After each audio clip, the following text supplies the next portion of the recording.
नमस्कार विद्यार्थी मित्र मैत्रिणींनो. तर आपण आता ICDS ची तुम्ही सगळ्यांनी ऐकलं असेल की सरळ सेवा भरती, तसंच आपण डिपार्टमेंटल बद्दल तर काही दिवसांपूर्वीपासून ऐकतच आहोत की डिपार्टमेंटल शहरीची ऍड येऊन गेली आहे आणि ग्रामीणची येणार. तशीच आपली 128 जागांची जी ऍड आहे ती पण सरळ सेवा भरती थ्रू म्हणजे कुणालाही भरता येईल. ज्यांचं ग्रॅज्युएशन झालंय त्यांच्यासाठी ही ऍड असणार आहे.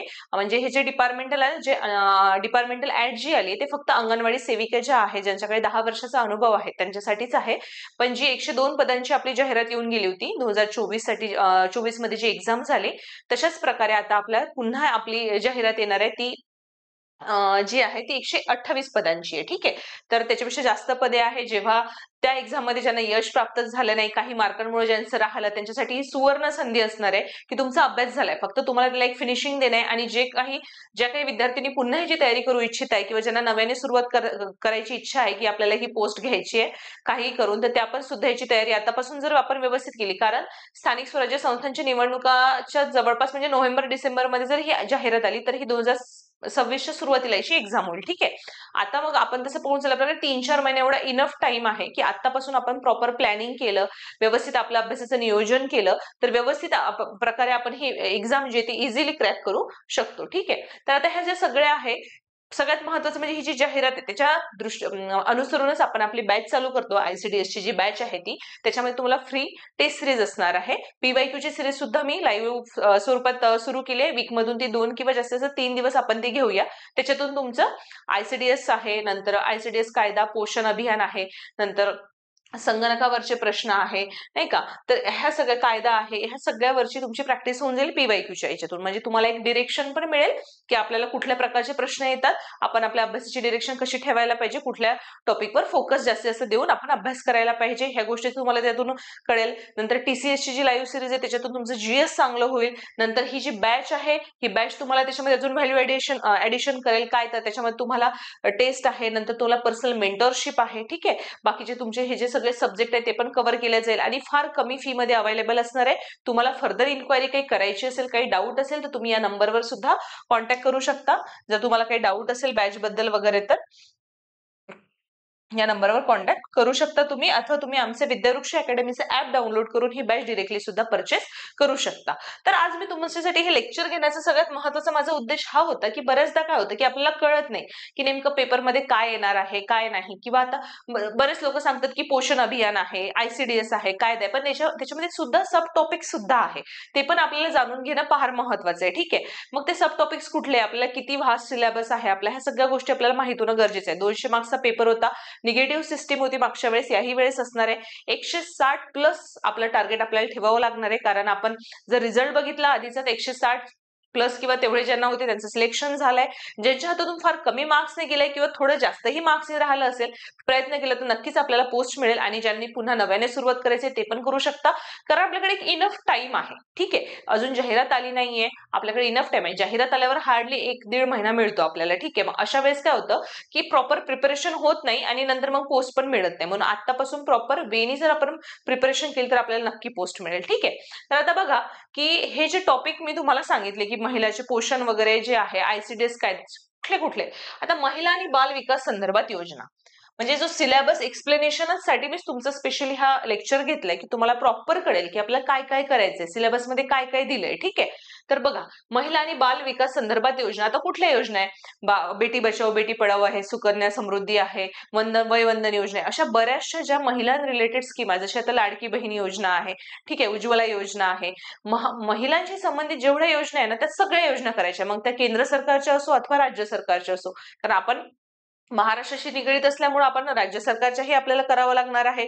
नंतर आपल्याला केंद्र सरकारच्या सुद्धा योजना करावं लागणार. त्याच्यामध्ये जननी सुरक्षा कार्यक्रम आहे, नंतर आपला जननी शिशु आहे, नवसंजीवनी योजना, अशा बऱ्याचशा योजना जवळपास आपल्याला 40-50 स्कीम्स आहेत टोटल. त्या व्यवस्थित प्रॉपर करावं लागणार आणि मी त्या बॅच मध्ये तुमच्या प्रॉपर करून घेणार. कारण स्कीम म्हटल्यानंतर त्या कधी सुरू झाल्या, कुठनं सुरुवात करण्यात आली होती, त्याचा उद्देश काय होता, कुठल्या वयोगटासाठी होत्या, नंतर लसीकरणाशी रिलेटेड सुद्धा स्कीम आहे. ह्या सगळ्या गोष्टी मला प्रॉपर घ्याव्या लागणार आहे. ते बॅच मधूनच मी तुम्हाला व्यवस्थित प्रोव्हाइड करू शकते.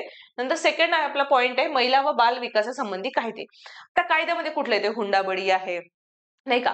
नंतर याच्यात बालकासंबंधीचे काही कायदे आहेत, त्याच्यामध्ये गर्भधारण आहे. नंतर वैद्यकीय गर्भ म्हणजे वैद्यकीय साठी ज्या लिमिटेशन्स आता नवीन सेट करण्यात आल्या त्या सगळ्या गोष्टी आहे. हुंडाबळी आहे, महिलांवरील अत्याचार आहे, असे बरेचसे ICDS आहे कायदा, असे बरेचसे जे कायदे आहेत ते त्याच्यामध्ये येतात. ठीक आहे. नंतर पोषण अभियान. आता पोषण अभियानमध्ये काय येणार, तर पोषण अभियानमध्ये कुठले कुठले उपक्रम राबवण्यात येतात, जसा शालेय मध्यान्ह आहार योजना वगैरे असे जे उपक्रम आहे. नंतर पोषण मिशन जे राबवण्यात आलंय केंद्र सरकारकडून वगैरे, नाही का. अशा बरेचसे सब टॉपिक आहे त्याच्यामध्ये. तर त्या सगळ्या गोष्टी आपल्याला नंतर पोषणपूरक कार्यक्रम पण आहे. अशा बऱ्याचशा गोष्टी आहेत त्या आपल्याला त्याच्यामध्ये कव्हर करावं लागणार आहे. ठीक आहे. नंतर आता पोषण आणि आहार. तर आता पोषण आणि आहार मध्ये कुठले सब टॉपिक आहे बघा. अन्न व अन्नातील भेसळ, नंतर जीवनसत्वे आणि खनिज द्रव्य व क्षार, आणि अजून पुन्हा आहे तर बघा, अन्न व अन्नातील भेसळ, जीवन. आता अन्न आणि अन्नातील भेसळ, अन्न भेसळचा कायदा आहे. नंतर कुठल्या याच्यात काय भेसळ केल्या जाते, म्हणजे ते एखादी गोष्ट ज्याच्यात ऍड केली ते तशीच दिसते, आपल्याला लक्षात येत नाही. मग ह्या अशा बऱ्याचशा गोष्टी ज्यात विचारण्यात येतात.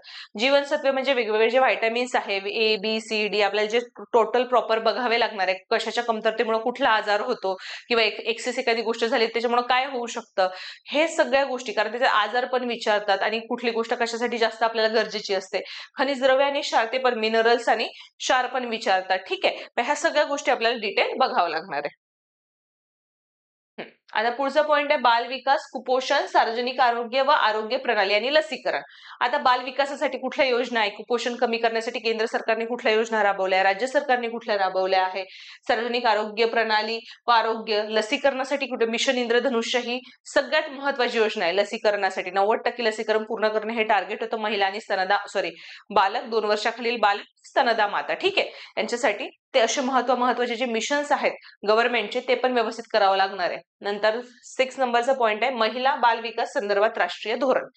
मी तुम्हाला नेहमी सांगते, आपले जे TCS चे लेक्चर धोरण जे असतात, म्हणजे कुठलेही लोकसंख्या धोरण आहे, आता महिला आणि बाल विकासासंदर्भात जे धोरण आहे आतापर्यंत गव्हर्नमेंटने जेवढे डिक्लेअर केले त्याच्यामध्ये काय तरतुदी होत्या त्या प्रॉपर डिटेल अनालाइज करून आपल्याला महत्वाचं काय की ज्याच्यावर प्रश्न येऊ शकतात ते आपल्याला बघावं लागणार आहे. ठीक आहे.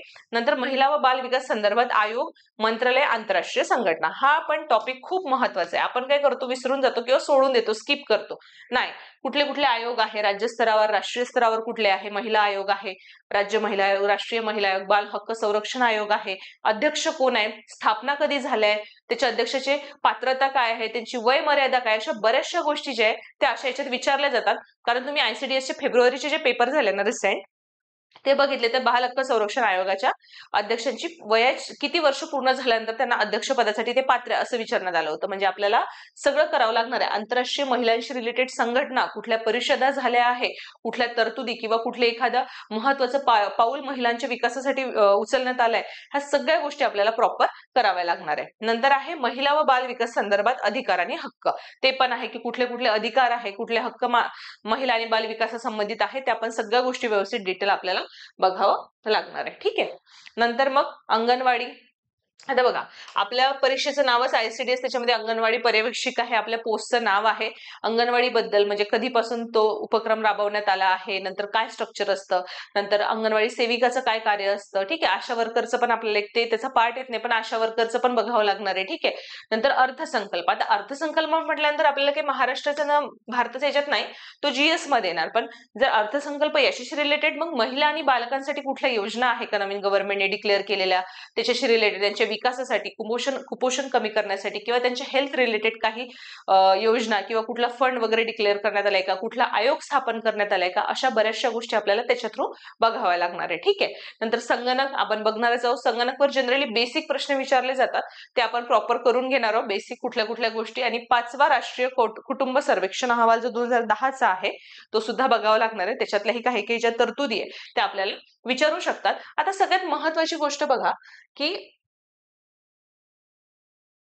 सगळ्यात महत्वाचं हे आहे की आता आपल्या अभ्यासाचं जे नियोजन आहे, ठीक आहे, तर आता सगळ्यात महत्वाचं मी तुम्हाला काय म्हणते की MCQ जेवढे जास्त तुम्हाला सॉल्व्ह करता येईल ना तेवढे MCQ सॉल्व्ह करा. PYQ तर मीच तुमच्याकडून करून घेतेय. ठीक आहे. मग PYQ जेवढे जास्त मी घेते तेवढं अनालिसिस त्याचं प्रॉपर कुठल्या कुठल्या टॉपिकवर एखादं मी 15 जर PYQचं एक सेशन घेतेय, तर मग ह्या 15 मध्ये जास्त प्रश्न कुठल्या टॉपिकवर आले किंवा प्रश्न विचारण्याची पद्धत काय आहे, ठीक आहे, हे एक ऑब्झर्व करत चला, ते नोट करत चला. आणि ज्या महिला जॉब करू म्हणजे अंगणवाडी सेविका, जे डिपार्टमेंटल साठी करतायत त्यांनी पण प्रॉपर एक वीकचं प्रॉपर टाइम मॅनेजमेंट करा, सॅटर्डे संडेला वगैरे टेस्ट सोडवा, रिव्हिजन करा, नाही का, प्रॉपर त्याचा अभ्यास करा, त्याच्याशिवाय होणार नाही. आणि हेच नाही, जीएस पण करायचंय, ऍप्ट रिझनिंग करायचंय, मराठी करायचंय, हे सगळं प्रॉपर आपल्याला करावं लागणार आहे. जास्तीत जास्त पीवायक्यू एमसीक्यू सॉल्व्ह करा, टेस्ट सॉल्व्ह करा. आपल्या बॅचमध्ये आपल्याला फ्री टेस्ट सिरीज प्रोव्हाइड करणार आहोत, तुम्हाला नोट्स पण तुम्हाला मिळणार आहे, पर्सनल मेंटरशिप मिळणार आहे, सगळ्या गोष्टी तुम्हाला प्रॉपर अवेलेबल आपण करून देणार आहोत. आपली बॅच लवकरच चालू होईल. तुम्हाला काहीही डाऊट असला, काही क्वेरी असली तरी तुम्ही विचारू शकता. आणि मला तरी असं वाटतं की ऍड आता ही 128 जागांची आणि TCS मार्फतच घेतल्या जाईल ही, आणि लवकरात लवकरच येईल ही ऍड. कारण आणि सगळ्यात महत्वाचं म्हणजे सुवर्ण संधी याच्यासाठी की फक्त महिलांसोबत आपली कॉम्पिटिशन असणार आहे, म्हणून एक पॉझिटिव्ह ऍटिट्यूड ठेवा, पॉझिटिव्ह अप्रोच ठेवा की मला ही पोस्ट नक्की मिळालीच पाहिजे. कारण खूप चांगली एकाच वर्षात एका इयरमध्ये जवळपास आता एक 24च्या एंडिंगला झाला, आता 25च्या सुरुवातीला झाली, आणि आता पुन्हा आपल्यासाठी येते. डिपार्टमेंटल वाल्यांसाठी पण खूप छान आहे, त्यांची जी डिपार्टमेंटल आली आहे ती. आणि आपल्या सरळ सेवा जे आपण एनी ग्रॅज्युएट अप्लाय करू शकतात, तुमचं मुक्त विद्यापीठातून झालं असेल ग्रॅज्युएशन किंवा कुठनंही तुम्ही सर्टिफाईड असेल तर कोणीही त्याच्यासाठी अप्लाय करू शकतं. जे फायनल इयरला आहे ते सुद्धा अप्लाय करू शकतात, त्याच्यामुळे त्याचा काही प्रॉब्लेम नाहीये. नंतर एकदा वयोमर्यादा वगैरे प्रॉपर एकदा बघून घ्यायची किती काय आहे. आपले सगळे डॉक्युमेंट्स रेडी ठेवा, जे नॉन क्रिमिनल वगैरे लागतं ते, जे इकॉनॉमिक इयर दिलं असतं त्या रिलेटेड, ठीक आहे. म्हणजे डॉक्युमेंट्स वेळेवर प्रॉब्लेम नको व्हायला. तर ह्या सगळ्या गोष्टी व्यवस्थित रेडी ठेवायच्या, आणि अभ्यास पण त्याबरोबर अभ्यास पण व्यवस्थित असू द्यायचा की ह्या गोष्टीमुळे अडथळा नको यायला फॉर्म वगैरे भरायला, ठीक आहे. आणि तुम्हाला काही डाऊट असले तुम्ही विचारू शकता. मी तुम्हाला डिटेल सांगितले की आपल्याला कुठले कुठले टॉपिक करायचे आणि त्याच्याही मध्ये काय काय गोष्टी करायच्या, आणि त्या सगळ्या गोष्टी मी बॅचमध्ये तर व्यवस्थित करून घेणार आहोत. त्याचबरोबर 2013 नंतर, ठीक आहे, तर 2018 पर्यंत जेवढे एक्झाम झालेत ना ICDS रिलेटेड ते सगळे घेऊया आपण पीवायक्यू त्याचे. कारण पीवायक्यू हे तुमचे बेस्ट टीचर आहे, ठीक आहे. त्याच्यातूनच तुम्हाला जास्त आयडिया येते, तुमची प्रॅक्टिस होते, तुमच्या डोळ्याखालून प्रश्न केला की तुमच्या लक्षात राहतो, आणि प्रश्न कसाही फिरवून विचारू द्या, तुम्हाला तो इझिली सॉल्व्ह होतो अशा वेळेस, ठीक आहे. म्हणून तुमचा जास्तीत जास्त जो फोकस आहे तो पीवायक्यू MCQ सॉल्व्ह करण्यावर असू द्या, आणि जास्तीत जास्त प्रॅक्टिस करत चला. काही डाऊट असले तुम्ही बिंदास विचारू शकता, कमेंट सेक्शन मध्ये कमेंट करू शकता. बॅच रिगार्डिंग काही इन्फो हवी असेल तुम्ही कॉन्टॅक्ट करा, अथवा तुम्ही विद्यावृक्ष अकॅडमीच्या ऍपवर जाऊन डिरेक्टली बॅच परचेस करू शकता. धन्यवाद.